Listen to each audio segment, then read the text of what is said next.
mudukurikirana ndabaha n'ikaze muri ano makuru ategekanya Igenekerezo kimeze kuno wa gatanu igenekerezo rya 2021 myandagaro mwaka wa 2026. Mu gitondo haritezwe ikirere kirimo ibicu byinshi mu bice vya Kirundo mu ntara ya Butanyerera hamwe ni Muyinga mu ntara ya Buhumuza. Mwindi bice bisigaye vy'igihugu hitezwe ikirere kiri mwizuba n'ibicu bike bike.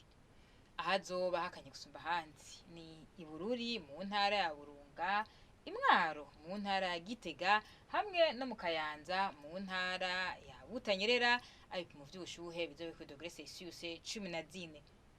Ku muhingamo naho haritezwe ikirere kiri mwizuba n'ibicu bike bike mu bice vya Makamba na Rumonge mu ntara ya Burunga, Ibujumbura, Bubanza na Cibitoke mu ntara ya Bujumbura, mu Kayanza na Ngozi mu ntara ya Butanyerera hamwe ni Muramvya mu ntara ya Gitega. Mwindi bice bisigaye hakaba hitezwe ikirere kirimwo ibicu vyinshi.